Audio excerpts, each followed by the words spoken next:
अदाकारा सोनिया हुसैन वालिद से मोहब्बत और उनकी शफकत पर बात करते हुए टीवी शो के दौरान आपतीदा हो गई और उनकी वीडियो सोशल मीडिया पर वायरल हो गई।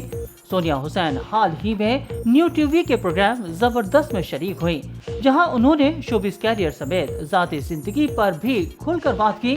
अदाकारा ने प्रोग्राम के दौरान बताया कि उनके वालिदैन के दरमियान अच्छे ताल्लुकात नहीं थे, जिस वजह से उनके दरमियान बास तल्खियां होती रहती थीं और वो उनकी तल्खियों के साथ ही बड़ी हुई। उन्होंने बताया कि वालिदैन के दरमियान तल्खियों की वजह से उन्होंने अपने वालिद को हमेशा सख्त इंसान तस्वुर किया और उनसे कई साल तक बात न की, जबकि वो उनसे बात करने की ख्वाहिशमंद रहती थीं।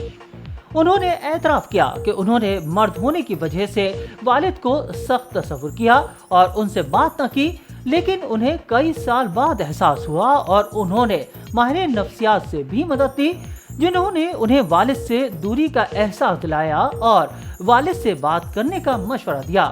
सोनिया हुसैन ने कहा कि पहली बार उन्होंने वालिद को फोन पर आई लव यू कहा था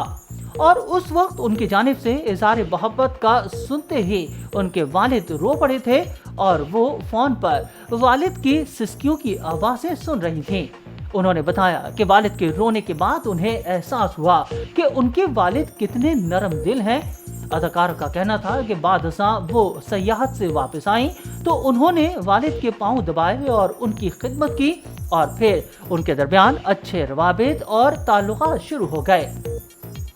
सोनिया हुसैन ने इंकशाफ किया कि बादशाह उनके वालिद को ज़ियाबतीस हो गया और उनकी एक टांग भी कटवानी पड़ी और अब उनके वालिद व्हील चेयर के सहारे घूमते हैं। उन्होंने बताया कि अब भी जब वो कोई अवार्ड जीत कर आती हैं तो उनके वालिद वो अवार्ड लेकर व्हील चेयर पर पूरे घर में घूमकर सबको दिखाते और बताते हैं कि सोनिया अवार्ड जीत कर आई हैं। सोनिया हुसैन के वालिद की मोहब्बत और शफकत पर बात करते हुए आपतीदा हो गईं और इस बात पर भी इज़हार अफसोस किया कि उन्हें वालिद से बात करने में कई साल लग गए और उन्होंने वक्त को ज़ाया किया।